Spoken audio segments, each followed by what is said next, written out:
Florida Supercon, we're at the Broward County Convention Center in Fort Lauderdale getting ready for day one of Fantasy Super Cosplay Wrestling. Indie wrestler extraordinaire, part of the group, Clara Sinclare, thank you so much. All right, so Clara, how did you get started in wrestling?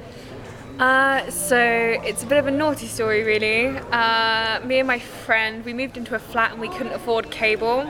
So we stole the cable from upstairs and we could only watch what they were watching, and it just happened to be WWE Raw. So I watched it and thought, oh, that looks like a good crack. And I was in training the next day and here we are, God knows how many years later.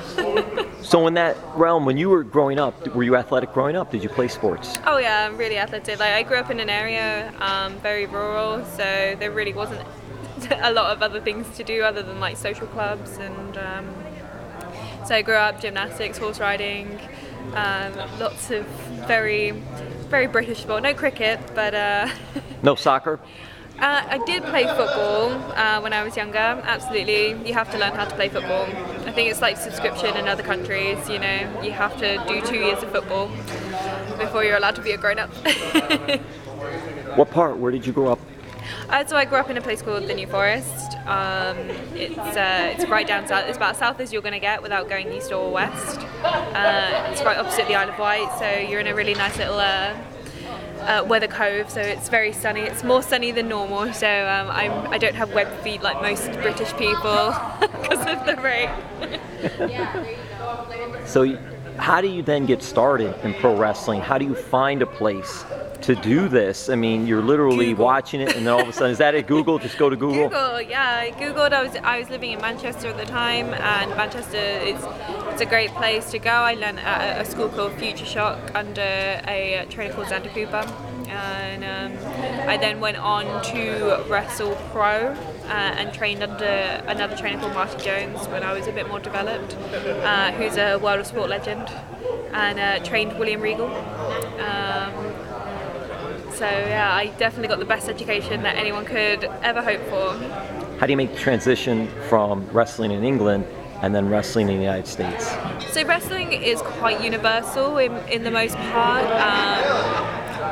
There are a few moves that are called things different, like moves are called differently, but other than that, it's a slightly different style. But you wrestle each other's style. I don't change the style I wrestle. I just make the person aware. I'm just like, you know, they tend to do a lot more running spots and things, and they're a lot more athletic than I am.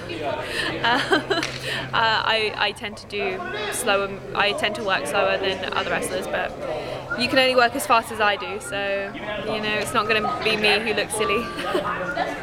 When you made the transition and come over to the United States, culturally, was it any different for you in just the transition period of adjusting?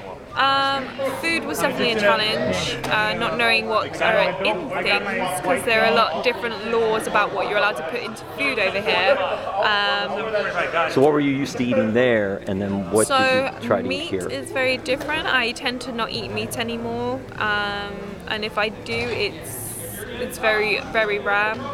My significant other is a vegan, so we tend to eat a lot of vegan food at home. And also sweets, things that have a lot more sugar in them here because they're allowed to, and I find certain drinks, so iced tea I find very sweet. I have to have a very specific brand of iced tea, otherwise I'm just like, well, I'm just drinking sugar water with a little hint of tea.